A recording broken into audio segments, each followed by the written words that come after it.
జిల్లా జహీరాబాద్లో నిమ్స్ భూ బాధితురాలు ర్యాలీ ధర్నా చేశారు. వ్యవసాయ కార్మిక సంఘం ఆధ్వర్యంలో శ్రామిక భవన్ నుంచి ప్రధాన రహదారిపై ర్యాలీ చేశారు.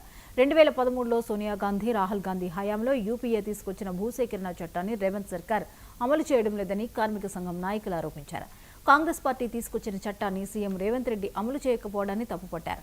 భూసేకరణ చట్టాన్ని అమలు చేసి మార్కెట్ ధరలకు అనుగుణంగా 3 రెట్లు పరిహారం అందించాలని డిమాండ్ చేశారు. ఉపాధి కోల్పోతున్న కూలీలకు పరిహారంగా 5 లక్షల నష్టపరిహారం ఇవ్వాలని భూబాధిత కుటుంబాలు డిమాండ్ చేశాయి. ఈ కార్యక్రమంలో వ్యవసాయ కార్మిక సంఘం ఆల్ ఇండియా ప్రధాన కార్యదర్శి వెంకట్ పాల్గొన్నారు.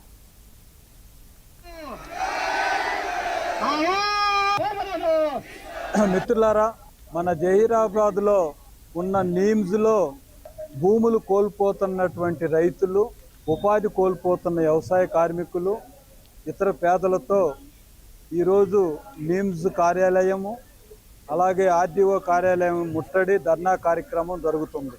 మేము అడిగేది ఏమిటంటే, చట్ట ప్రకారం 2013లో వచ్చిన భూసేకరణ చట్టాన్ని అమలు జరపండి. మీరు 2017-18లో వచ్చిన కేసీఆర్ గారి సవరణను అమలు జరుపుతామని రేవంత్ రెడ్డి గారు అంటున్నారు.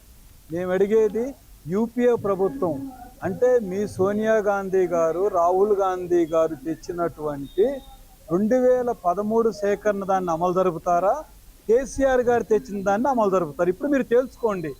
మీరు కాంగ్రెస్ ప్రభుత్వంగా ఉంటే యూపీఏ దాన్ని అమలు జరపండి. లేదు, రేవంత్ రెడ్డి గారు పైకి కాంగ్రెస్ కానీ నా ఆత్మ అంతా టీఆర్ఎస్తోనే ఉందనుకుంటే ఇప్పుడు కేసీఆర్ గారి దాన్ని అమలు జరపండి. ఏదో ఒకటి తేల్చండి. ఇప్పుడు మిత్రులారా, మన జహీరాబాద్లో ఉన్న నీమ్స్